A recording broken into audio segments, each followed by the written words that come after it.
Mike, let's start with just like physically. How did you feel throughout the season from A to Z? How did it go for you that way? It was started a little rocky with a couple things going on, but as the season progressed, I got better and better, and by playoff time, I was back and feeling good. And I mean, everybody has little things here and there the longer you play, but nothing too pressing. So was excited about getting out the season that way. You're obviously no longer a 35 to 38 minute guy, but what do you think is like an optimal usage for you now going forward next year? Yeah, I think we found something really good kind of in the back half of the season where it was 20, it could be 24, 25, whatever. It could be 17. Like it didn't matter.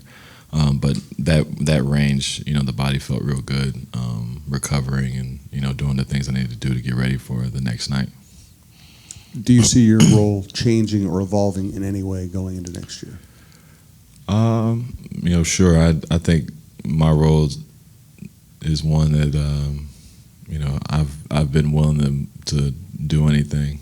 Just play any amount of minutes, come off the bench, like whatever you want me to do, I'll do, and whatever's best for the team. So I can imagine if it does, it will. If it needs to, it will. I mean, and whatever's best for our team. Throughout the whole season, a lot of guys were talking about how bad they wanted to do this for you. Just what did this group of guys mean to you this season? They're special, man. They're young, they're fun. They enjoy the game. They enjoy the journey. They work hard. All the things that you want to go to fight for. So, I think they still don't grasp like the finality of it all. Sometimes, like when stuff happens and the gravity of what just happened, and that's okay. They're young. They'll get to that point, but they're just a joy to be around, and I'm just happy to have them as my teammates, and hopefully we keep as many of them as we can, and we keep this thing going. Mike, looking big picture, I think after Game 4 you talked about some of the non-negotiables, and after Game 5 you talked about basketball IQ. Like, what is the next step in this team in like improving its level of detail on a night-to-night basis? I think it's for individuals, it has to become even more important to them. Maybe that means studying the game more. Maybe it means doing more individual taking coaches on the side and getting some individual stuff there, or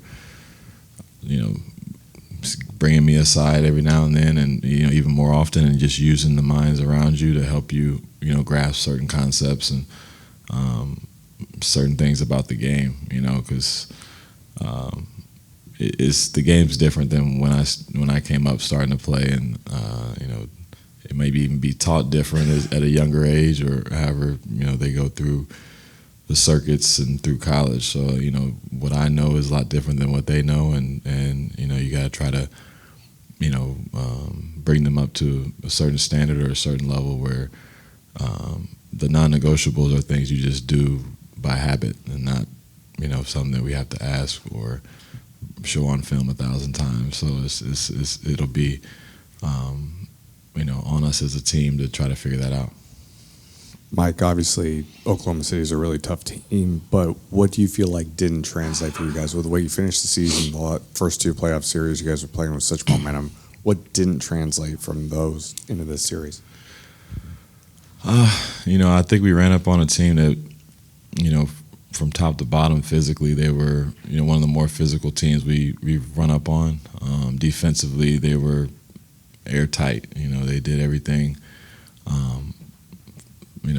that they needed to do and accomplish in their game plans, and they just did it, everything more consistent, than we were. We had spurts, we had moments, but they seemed to always, never waver, stay at the same level of play, regardless of shots making or not making or whatever the situation was for that particular game. So, they're good, man. They're really good. They're hungry. They're young, and they're moving on. Mike, what did you see from Dillingham this year, and what kind of strides does he need to make to become a regular rotation guy? Rob has grown a lot. Obviously he didn't get the opportunities to be on the court to show what exactly he's been able to improve on. But, from my perspective, he's been in the weight room a lot. He's been trying to get his body to a certain level, using this opportunity to get bigger and stronger. And we talk about it at length throughout the season, just how much the season will take a toll on your body and how you have to try to keep that in order, and how to help you become a defender, and how to help you to take bumps and move forward with it. And I think he's really taken that to heart. So, he's excited to, get to an off season where he can really, really, lock in and be ready to go to help this team next season. When you think about what you guys were able to accomplish and maybe the disappointment of this last series, is there an emotion that wins out for you?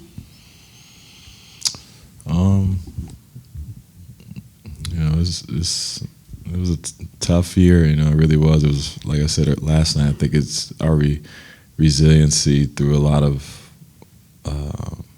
the ups and downs was probably the most,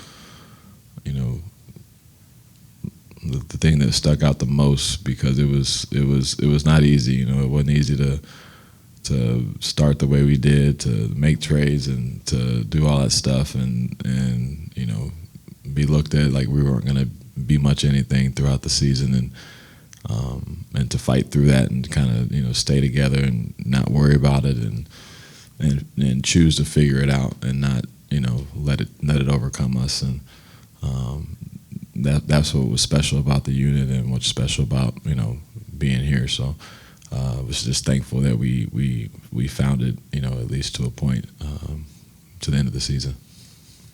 How much sleep did you get? And are you the first one on deck today because you volunteered, or because they knew you would do it? I didn't sleep much, but no, I volunteered to go first. It's just I knew I wouldn't be asleep. I'd probably be up doing something, and I got to see my kids this morning, so before they got off to school and stuff. So that was my first thing, and then might as well come in and knock it out. Mike, kind of on that note, like you talked about how some of the young kids don't fully grasp the finality of the season and kind of the future of where things are headed. Like, is that a perspective you'll share, or do they have to kind of learn that on their own as they progress? I've shared it a lot.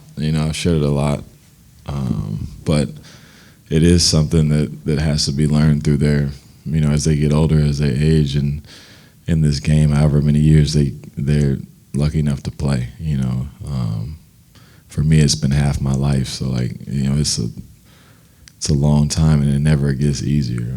I was just talking about it walking in here, how yesterday I'm thinking about today, like how I'm gonna get an IV, I'm gonna get ready, get my body ready for game 6, and now it's like what am I gonna do today? I have no idea. So it's just that finality of it is hard, and then you look at the side of teammates and guys who are under contract who are not. This team may never be the same complete team that we had yesterday. So that's frustrating, because you're losing guys that you went to battle with, and so it's just a lot to wrap your mind around. And I think it just takes time to realize how quick things can change, and how you got to kind of seize every opportunity you can get.